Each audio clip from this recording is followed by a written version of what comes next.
This is Non-Duality Talk. I'm Jerry Katz. It's September 20th, 2015. I'm on Skype with Carl Ferré. How you doing, Carl? Where are you? Are you in Chico?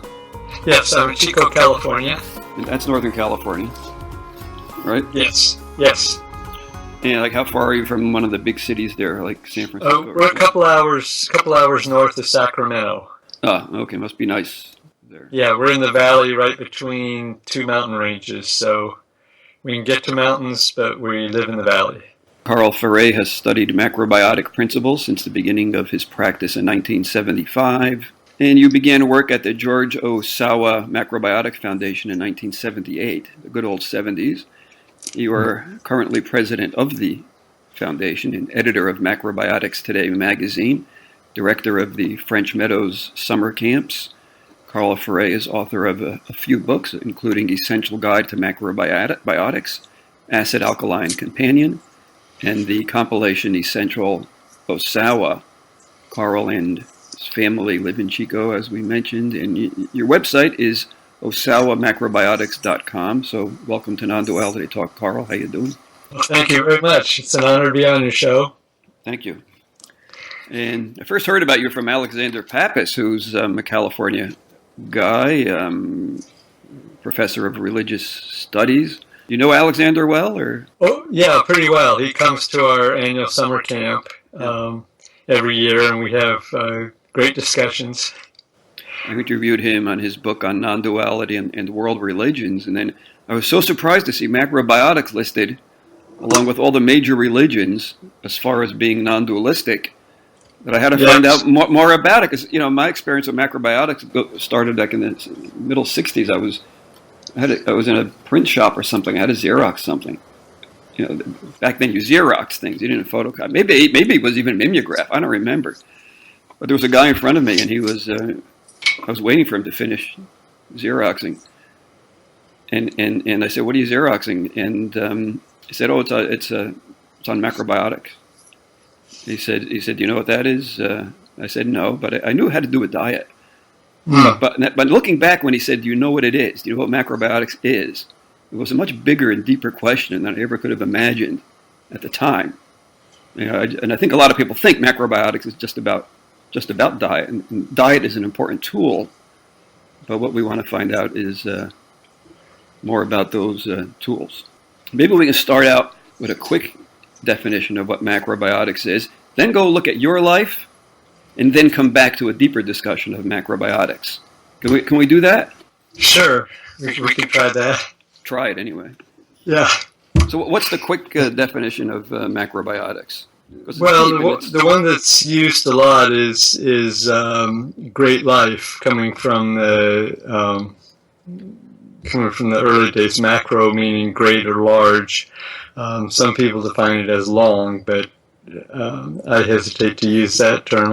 I'd say more great or large, and then bios, life, and then so the condition of a great life. In recent days, as you say, it's been more related to a diet that promotes health, a healthy way of living. I see it as a way of the purpose being alignment with the infinite, or what we would call the non-duals in this case. So that's what I see it as, a set of principles that allows one to align oneself with the infinite. The more you align yourself, the better health you have, the better happiness, the more peace, the more love, etc. So that's a quick definition. I can go into that a little bit more as we go along. We are. I definitely want to. I also want to find out about you. Tell me something about the milestones in your life that brought you to an interest in macrobiotics and even non-duality. Maybe that came later. I don't know. Can you talk about that? When I was in college, I ran into some different things. My sister gave me a book called Food is Your Best Medicine. And so I read that, and then I started reading Adele Davis. So I became vegetarian at some point. I had some friends who were vegetarian, and they had... At first, I thought they were crazy. I was living in Texas at the time, and to be a vegetarian in Texas was not the normal. Right. thing. So I decided to give that a try, but I was eating a lot of dairy food with that practice, like I say, reading Adele Davis, protein combining and all of that kind of thing. I was teaching music at the time at North Texas State University, which is now University of North Texas. What year are we talking about now? We're talking, this would be the 70s, from like 72 to 77, 78, just before I came out here. Adele Davis was huge back then. I was in New Mexico at the time. Yeah, I remember all that. Yeah. Yeah, I had become vegetarian pretty much, but I was still eating a lot of dairy food and a lot of fruit, and my ears became all clogged up. I had had a lot of allergies growing up and had taken all kinds of medications, and finally decided the medications weren't doing any good, so I had stopped those. But my ears were all clogged up, and by chance I ran into, I was in a natural food store, a store that sold a lot of grains. So I had gone into this store, and I was actually, somebody had given me some granola that they made without sweetener, and I was interested in that. So I was looking for dried flaked grains and things like that to put in my granola. And while I was there, I was looking at one of the shelves, and somebody from the other side said, you know, you don't have to be all clogged up like that. And I said, what do you mean I'm not clogged up? And he said, oh, I can hear it in your voice. You're all clogged up. And we started talking, and he told me that basically that I was eating too much dairy food and fruit, and that was 70% of my diet. And of course, he was right about that. And he basically told me everything that I'd been eating for the last week, and I was so surprised. And he said, well, stop the dairy and the fruit, and your ears will clear up. And I was scheduled to go in to a doctor to have the ears drained. Actually, they were going to go in and do some procedure and drain the ears to unclog them. And I tried it for a week, and my ears felt better. And then I tried it longer, and all of that cleared up completely. And so that's kind of how I got into it. He gave me a book, Cancer and the Philosophy of the Far East, which is one of George Ohsawa's books. And I read that, and I became interested in the philosophy from there. And of course, the dietary side of it, although my main interest was in the philosophical side. I was a philosophy major at TCU, actually, years before that, double majored in philosophy and mathematics. With a background in philosophy, his philosophy and cosmology really interested me. In particular, the idea of coming from oneness and our origin and where we come from as human beings, and how that all fits together in his system became just, it spoke to me. So I continued on, and so that was like 75, and by 78 I came out here and started working at the foundation. Initially just to work for a year, but I liked it so well I just stayed and eventually became president. You mentioned George Ohsawa, the book that he wrote, and George Ohsawa, from my reading, is considered the founder of modern macrobiotics. Is that correct? Yes, that's correct. Did you ever meet him? You think he died? You would not have met him then. He died in 1966. No, I didn't meet him. He died in 1966. Yeah. So about 9 years before I started. I certainly, one of his students, Herman Ihara, is who I studied with and worked with for 20 years. And he was, through him, I kind of got the idea of who Ohsawa was, and through meeting other people, of course, who knew George personally. So I kind of feel like I kind of met him, but I never did in person. No, but Herman Ihara, I mean, Ohsawa and Ihara both have some beautifully and totally non-dual writings. Macrobiotics seems to be a system, for discernment that might bring someone to some non-dual realization. Yeah, well, if someone gets into the philosophy of it, it's kind of like yoga. There's the poses and A lot of people just do the poses and don't go into the philosophy behind it. But with macrobiotics, it's the same thing. A lot of people are just interested in the dietary side. Tell me what to eat and don't bother me with any principles or anything.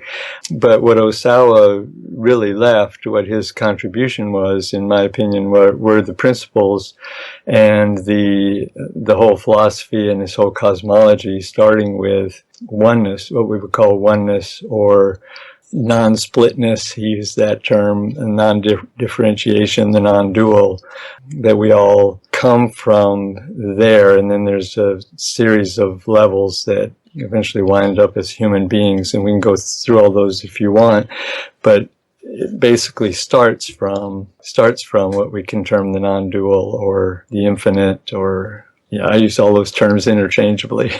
Now, Alexander Pappas, in his book where he has a chapter on macrobiotics, and just quoting from him, he says, Ohsawa's philosophy is grounded in the dualistic world we live in and ultimately opens the door to liberation. So when you talk about kind of the structure of macrobiotics, then that's the dualistic world.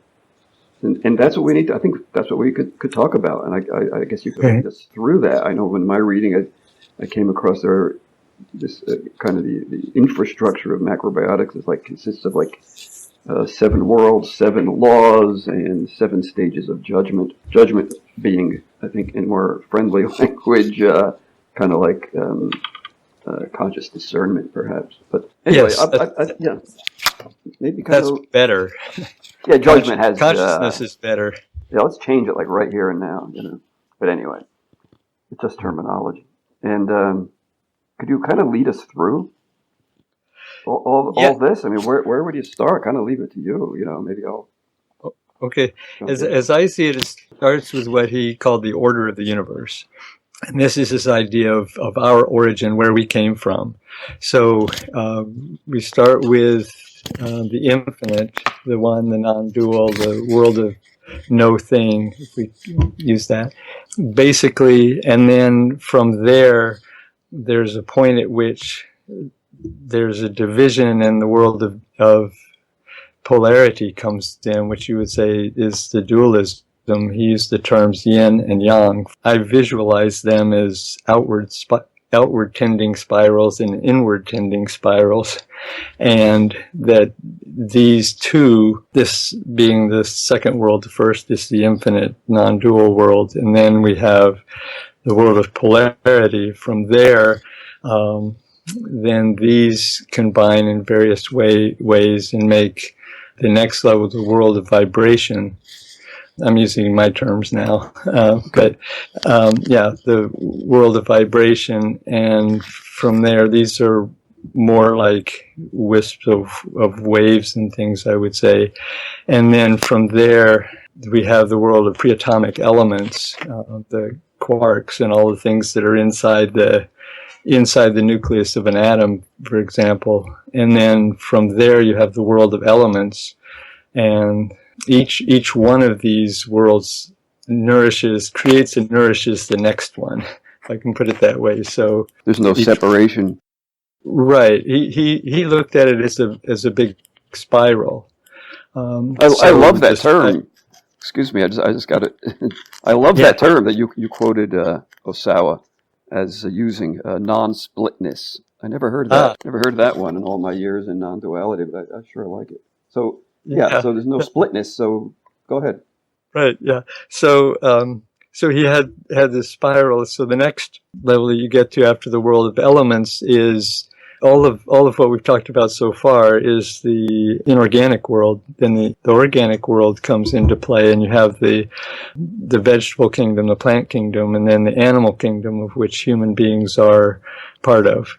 So our origin then comes from this non-dual, non-splitness, and comes to where we're manifested as human beings. So each level, if we call it that, or each as it spirals inward, each one, in order to manifest, you give up some freedom. So each one, it gets smaller and smaller as you come in. So we're in the smallest part. So as if you're going back the other way, everything expands outward.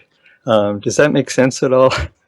Well, it really depends on whoever's listening. Maybe each person makes their own sense. Yeah. What I like so far is that you're talking about a spiral. You're not talking about discrete levels. So the spiral implies action and movement and, again, non-splitness. I'm going to use that term throughout this entire conversation. Okay. So it basically, it means there's no dividing lines. It's not like concentric circles. Originally, he drew it out in concentric circles and realized that wasn't really accurate, because that meant that each one was its own contained unit and they really flow in and out of each other. So basically then, this order of the universe, this going from the infinite through polarity, vibration, pre-atomic elements, vegetable world, animal kingdom, is how we got here. This is our origin. And then he gave 7 laws of this order of the universe, and then went on to give 12 theorems. Basically, this is where he gets into yin and yang and their explanation, and actually the way to use those as tools in one's daily life, including the foods one would eat, but in all areas of life, really. And then I see that as the second part, those laws and theorems, and the third part being the stages of judgment, which you mentioned before, which lead us back to the infinite. So we go from the mechanical. I mean, we could look at this like as in terms of how one develops as an infant, first born. The first thing we realize is the physical nature, just a mechanical instinct kind of thing. You know, we're born, we're here. The second of the levels of judgment is the sensory world, where our senses develop and we smell things, we see things, we hear things. And the third would be what he called sentimental. A lot of people like to use emotional, but I like sentimental better. Sentimental is like and dislike. And then the fourth is intellectual. So at some point we're able to ask questions and figure out answers and those kinds of things. And the fifth level is social. And I really shouldn't be saying levels, because a lot of people get confused when you say levels because they think one's better than the other. They're really aspects, I would say, of one's nature. But so they could be aspects that are going on all the time, you know, coming in and out and interacting and whatever. Yeah, because you don't ever do one without the other. You always have your physical, or else you're not here, for example.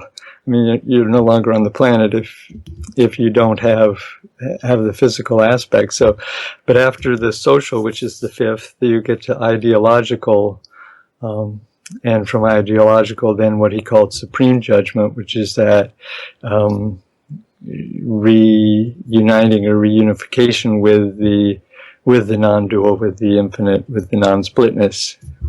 Keep using that term. So that's kind of, as I see it, so he gave us the way in, tools to use while we're here, and the way back.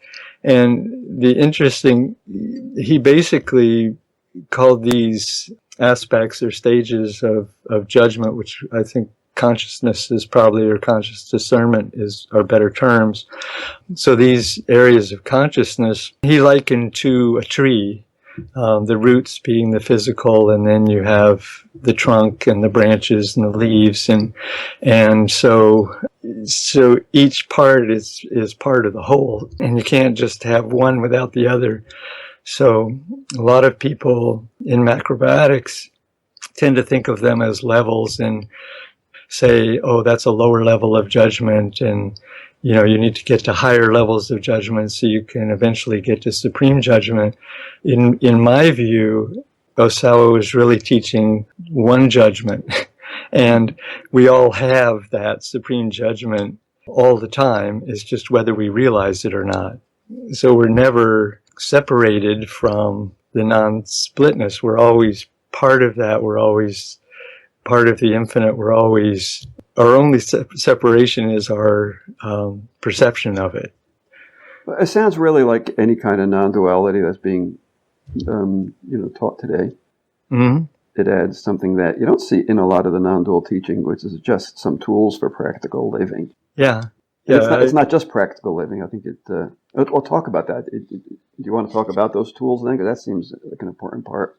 Or those judgments? We could start by looking at some of the tools which, he taught on the 7 laws are basically every front has a back. So if something has a purpose or has a use to it, it also has a side to it that has the opposite side. So anything that has a face has a back. Of course, the non-dual or the non-splitness doesn't have a front, so therefore it doesn't have a back. But that takes it beyond. So I was trying to jump ahead to the judgments, those the judgments. discernments. But you're bringing it back to kind of the laws, which are based on yin yang as a unifying principle. Right. So right. We're going to, from my reading, I just want to, correct me if necessary, but these 7 laws are laws that express the yin-yang nature of relative existence. We've been talking about the non-split absolute of the relative existence that are the basis for a harmonious universe. So is that what these 7 laws then describe? Yes, you used the word erroneous, though. So I said harmonious, didn't I? You said what? I said harmonious universe. Oh, harmonious. It's probably erroneous too, but it's also harmonious. Yeah. Erroneous might be more accurate. What do we know? Right. Yeah. I was thinking it was all an illusion anyway. So I kind of like that. Yeah. Yeah. The basis for the erroneous universe. All right, let's go with that. Well, either way. Well, we can go either way you want. I'm okay going talking more about the consciousness and the that side of it, and rather than going back to the laws and the yin and yang and stuff. So you can wrap up that on the or go as far as you want into the yin and yang. I mean, it's important because it's true that some people who are spiritual, seekers or people who imagine they're spiritual might try to go to one side too much of the spiritual perhaps and leave behind the fact that they are a human body, basically an animal. So, right.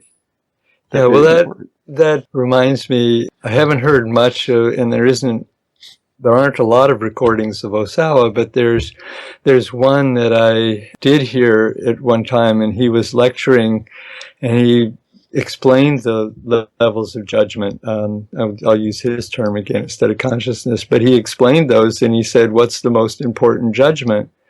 And of course, everybody said, "Oh, supreme, that's the most spiritual, that's the union with the one, and he said, "No." And somebody said, "What about, ideological, because we have to be able to discern what's right and what's wrong and that kind of thing." And he said, "No."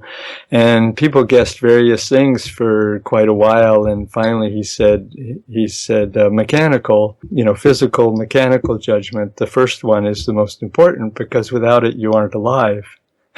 Yeah. And he said, then you have no basis on which to be expressing any spirituality. So all of it is important. So his feeling was, and that's how it gets to diet, is that we're all part of this non-dual oneness, and that we have these veils or these clouds of judgment, cloudy thinking that veils that from us, so we can't see it. So he felt that if people cleaned up their diet and got that better, that then those clouds would eventually disappear, and they would see more of of oneness and the infinite. And I think that definitely happened in my life over time. It took a lot of years for me because I was kind of stubborn.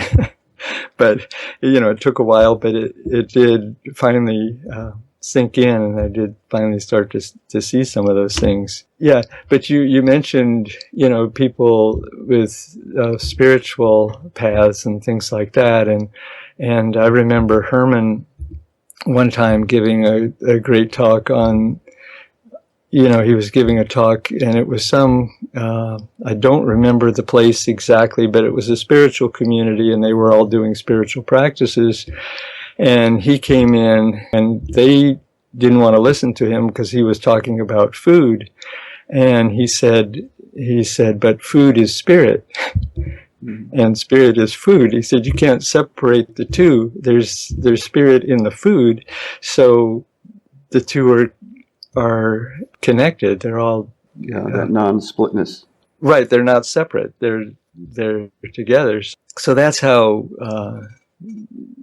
how we got kind of into the diet side of it. He thought if people cleaned up their diet and ate foods that are as close to as they're given to us, in other words, the food also comes from the infinite, of course. So the more unaltered it is, the better. So he would not want people to eat chemicalized food, for example, food that's been altered a lot, that pesticides and all of that. He would be opposed to all of those and say those, add toxins to the body, and you've got to get those out. And as you get those out, your thinking can become more clear. And it's not that we ever aren't part of oneness. It's just that we don't realize that we are. Yeah, as you mentioned earlier, there can be those cloudy veils, which, as you said, just to kind of summarize and see if I got it right, George Ohsawa,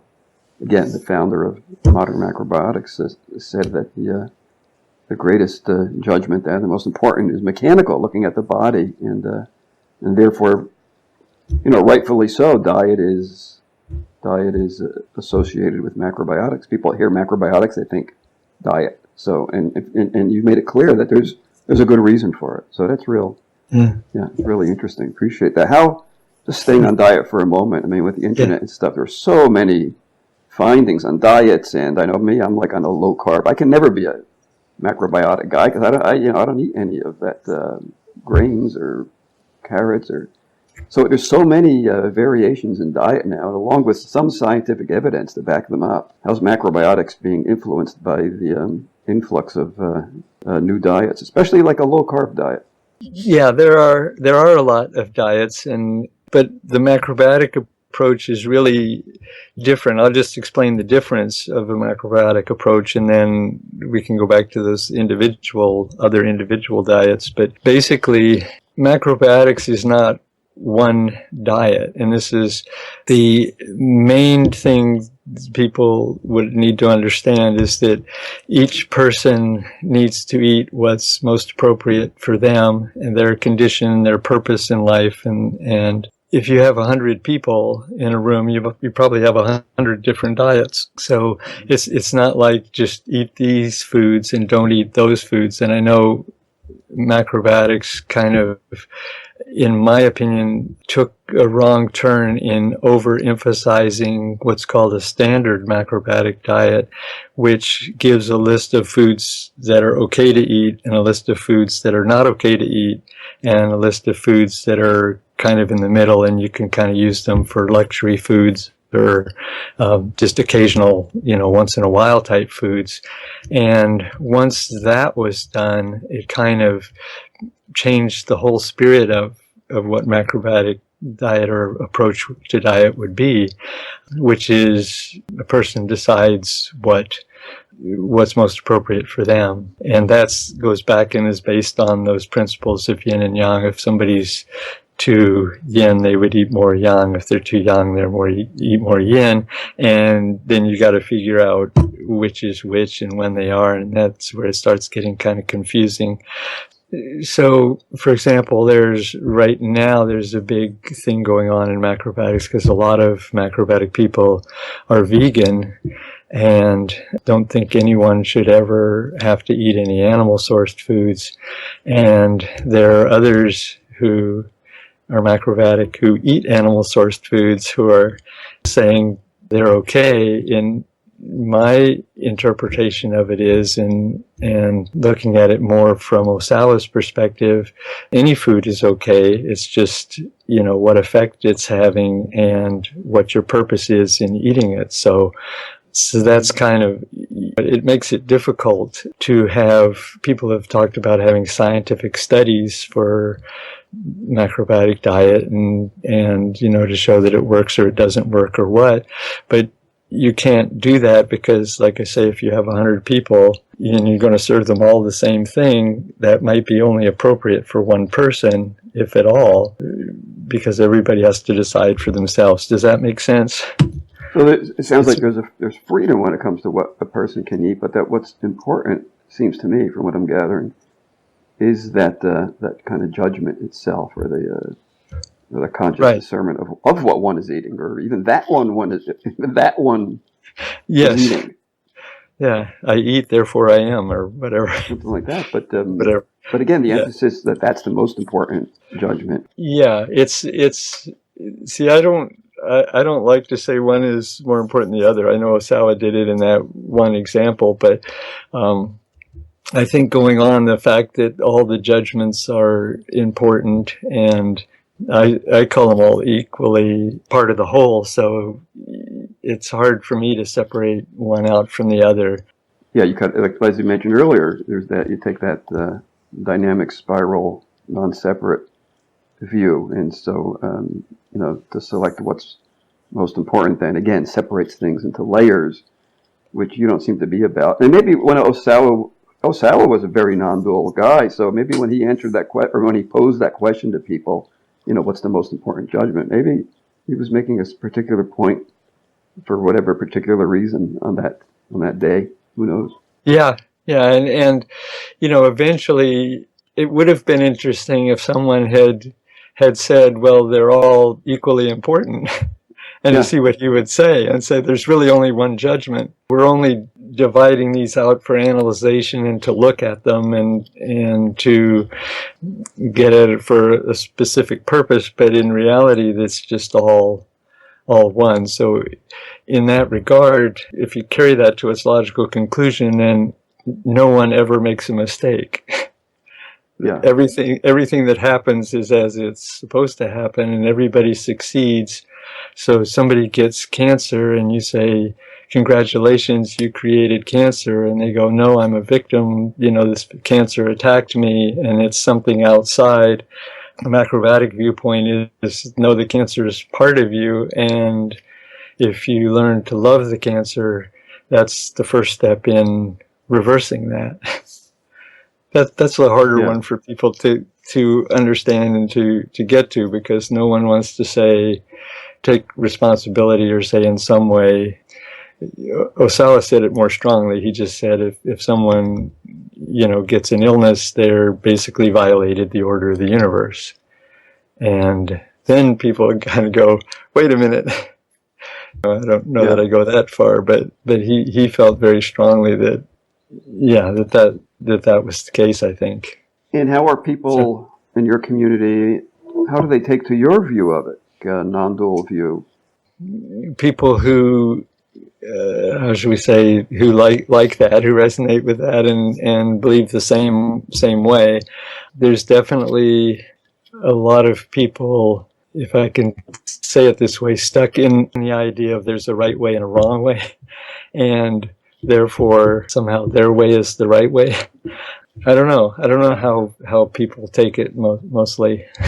They seem to be well received whenever I talk about those things and lecture about those things. People, about the more non-dual view of all of it, people seem to like that. And people generally like the freedom that they get. I mean, Ohsawa's main goal was freedom, as I see it. And so he saw that as the ultimate thing, the more free someone could be. So his dietarily, his goal of diet was to be able to eat anything one wants, whenever one wants, without fear and without sickness. And that's a very lofty goal, to be able to do that. And a lot of people hear that and immediately go, okay, he just said it's okay for me to eat whatever I want That's what to. I'm thinking now, because I know that at the most advanced stage, then there is, one is able to eat whatever one wants without fear, and no food is forbidden. So, do you mind if I call out and order a pizza and a chocolate cake? I'm just going to place a call here. I'm getting Not into a the problem. macrobiotic mood here. It's not a problem for me. But Right. his idea was at some point you become, you get to the point where you don't even see some of those things as food.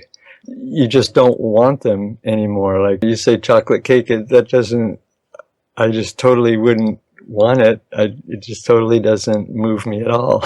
I just think what people need to do is just pay attention to, this is what I advise people to do, just pay attention to what the food one's eating is, what it's doing to you and how you're feeling, and if you're feeling good and have no sickness and you're happy with what you're doing, then that's great.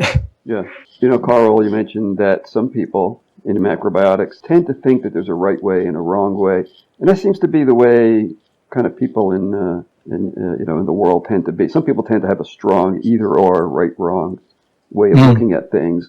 And what's ironic is that from what I'm studying, the entire teaching of macrobiotics is based on the unifying principle of yin yang. Yin yang isn't right wrong. Right. It's And a there's unification of opposites, perhaps. right. And there's never something that's all yin or something that's all yang.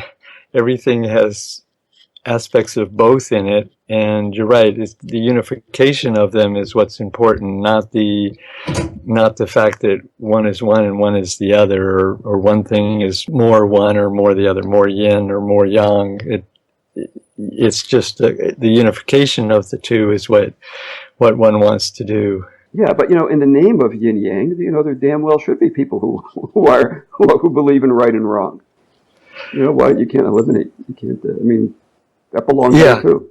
Yeah, well, we get into, as I see it, right and wrong maybe is one of those veils that we have that clouds our judgment.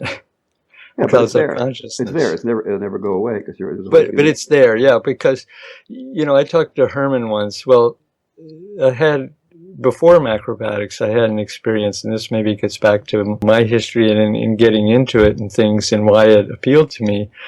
Way back before even hearing the term macrobiotics, I was sitting once outdoors just contemplating time and space, and how we view time as a succession of events. And so I thought of points, and I said, okay, so we have a point here, and then there's another point, another point, another point, and that's how time is proceeding.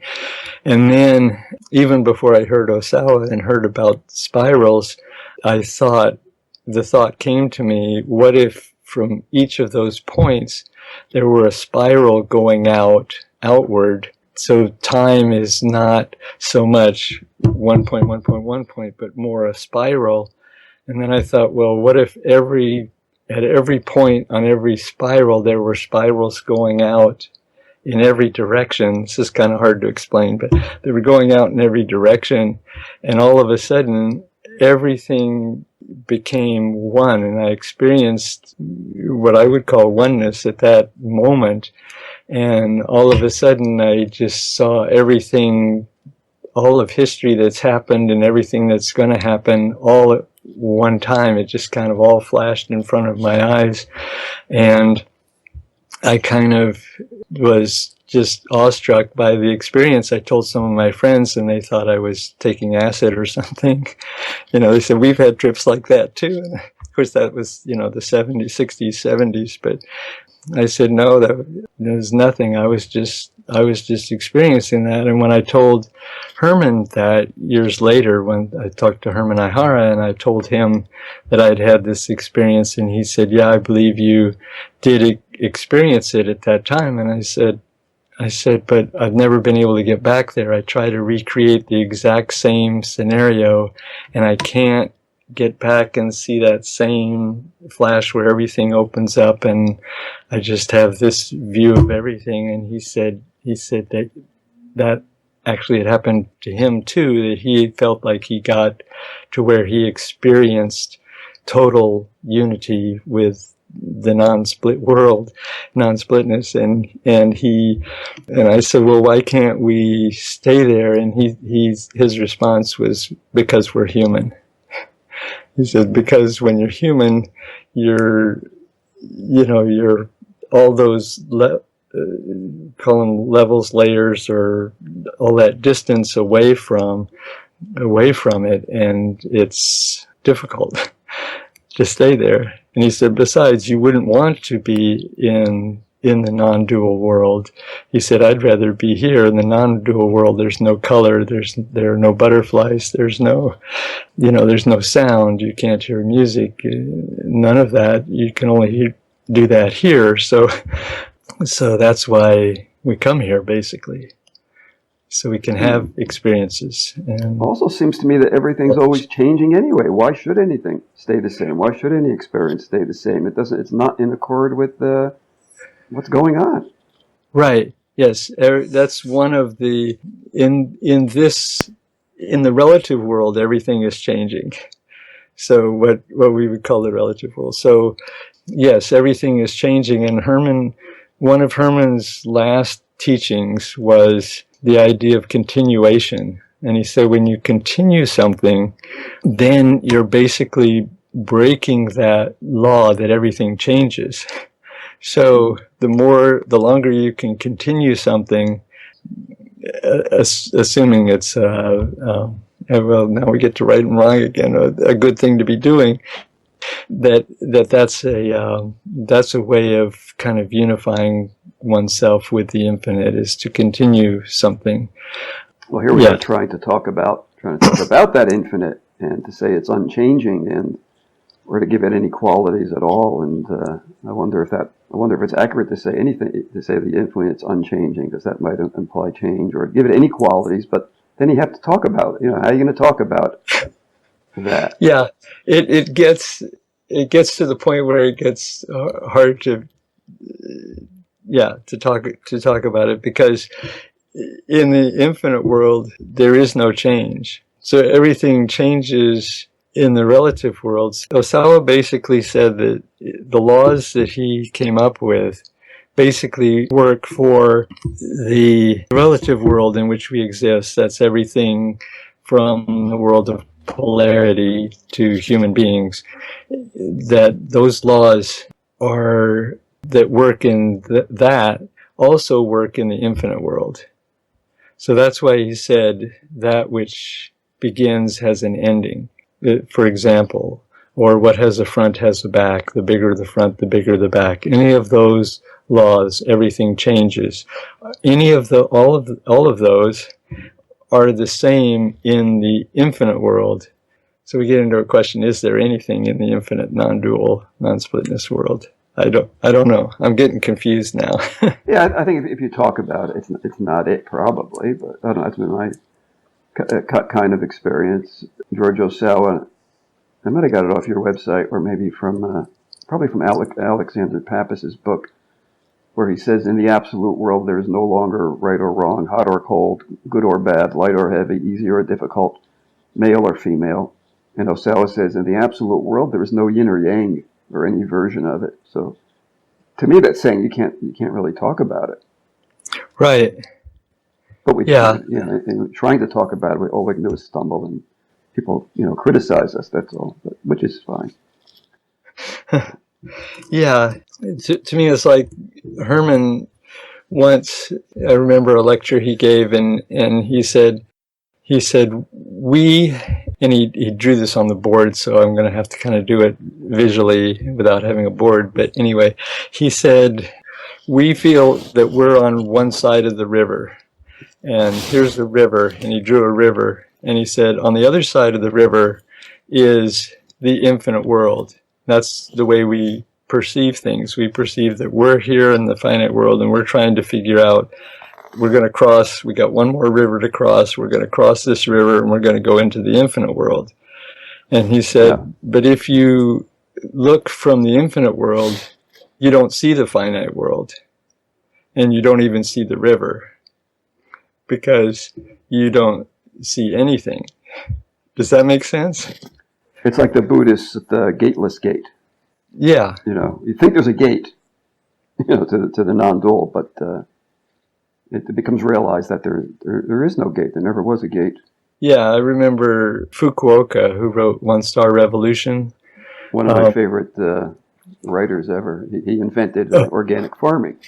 Yes, yes, and he came to our camp in 1980. Oh man, I loved it. And it was just one of the most awesome experiences. And he gave a couple of lectures, and I remember a couple of things that he did. One he asked us all to look at a tree, and we have these big tall pine trees up there, you know, 100 feet tall, and he said, look at that tree, and we all looked at the tree. He said, what do you see? And we said, a tree, you know, obviously.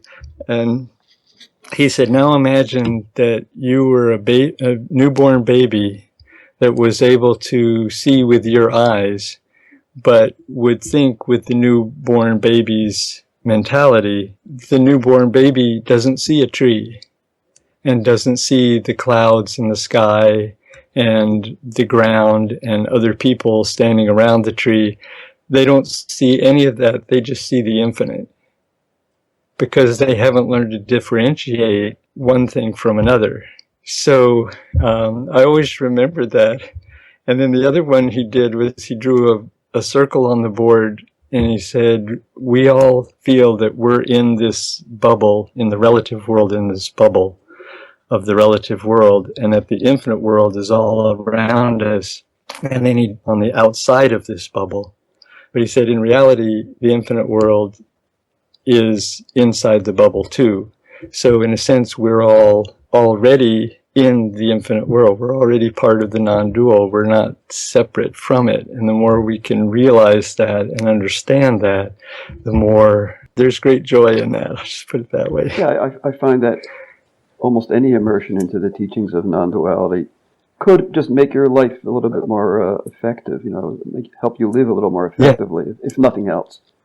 Yes. But I love that book. One Straw Revolution. One Straw Revolution. I love the book. I love the way it's printed, the photographs in it, everything about it. And you're so lucky you got to meet him.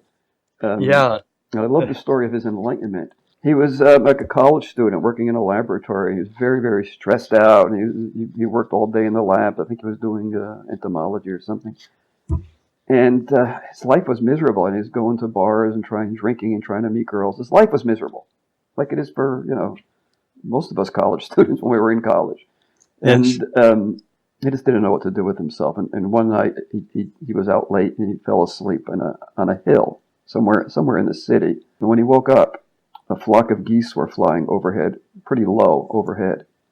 And when he saw that, everything shifted. And he knew in an instant that everything he believed and thought was wrong. Wow. He had that instantaneous turnaround where the world kind of broke open for him. In the same way you had your experience with that kind of fractal non-splitness. In a moment, you just see everything differently. Yeah. And your life changes from that point on. His life changed from that. I'll never forget that when I read that.